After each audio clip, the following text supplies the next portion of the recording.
Welcome to the Carriker Chronicles, the much happier people show. Take the pulse of Husker Nation, brought to you by Nebraska Spine Hospital. Ladies and gentlemen, fine folks at home, the good people of Husker Nation, do not worry. I will not be singing on today's show. If you watched yesterday's gut reaction to the reinstatement of Husker football, you heard my terrible windpipes.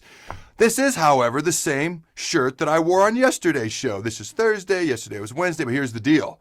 It's actually still Wednesday when I'm recording this show because, as you probably have gotten to know me by now, I tend to get excited about Nebraska football. So I pumped out 2 shows in one day. So even though it's a different day, it's still the same day when I'm recording the show. So I'm still wearing the same shirt. That probably doesn't make any sense. And as for knowledge, I'm just kidding. You probably figured it out better than I explained it. It's like college all over again for me. I wore the same clothes like all the time. And I did wear socks and sandals a lot too, just like I did in yesterday's show. Anyways, I digress. I'm in a good mood. Let's have some fun. But the question that I keep receiving from Husker fans a lot since it was announced that Nebraska football, Big Ten football, is going to be returning in October was, Adam, what about no fans in the stands? Does this affect our sellout streak?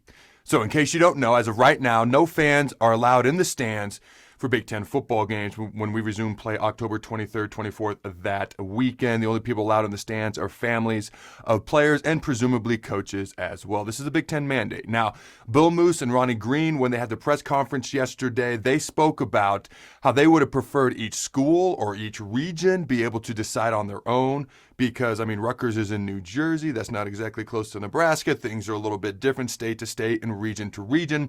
Alas, that is not how it currently is right now. The Big Ten is mandated. Only family, all right, will be allowed in the stands. Now, this is fluid.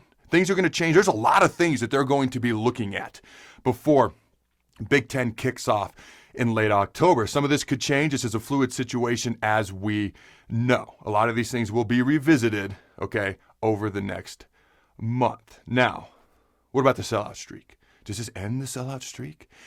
I don't know officially how they're going to count this. I really don't. But if I just apply what I think is common sense, okay, if you're only allowed, like let's say there's a university that has 30,000 seat capacity in their stadium and they sell that thing out every weekend. Okay, it doesn't matter if it's 90,000, 60,000, 30,000. If you sell out, that's a sellout. Now, if you're only, friends and family of players and presumably coaches, what is that, a few hundred people, maybe 1,000 at most?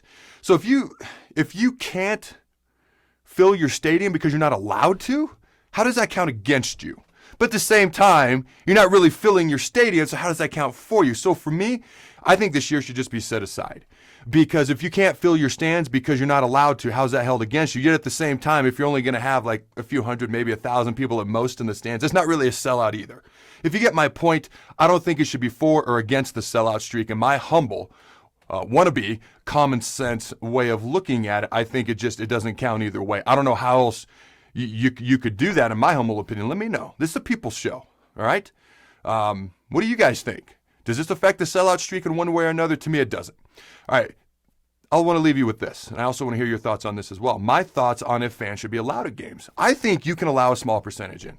Okay, so Memorial Stadium sits approximately 90,000 fans, give or take. So if you just allowed 1/6 of the capacity, and that's 15,000. If you did a third, that's 30,000. That might be pushing it, but that's still only one person every 3 seats. Still might be pushing it. Maybe you do a 6, so it's 15,000. That's one person every 6 seats.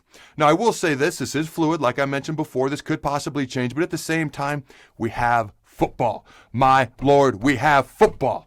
Whether we're in the stands, whether we're on our butts at home, drinking beer, eating brat, watching the game on TV, we have football. I don't want to say don't get greedy because I don't think that's what anyone's wanting to do. They just want to be at the games.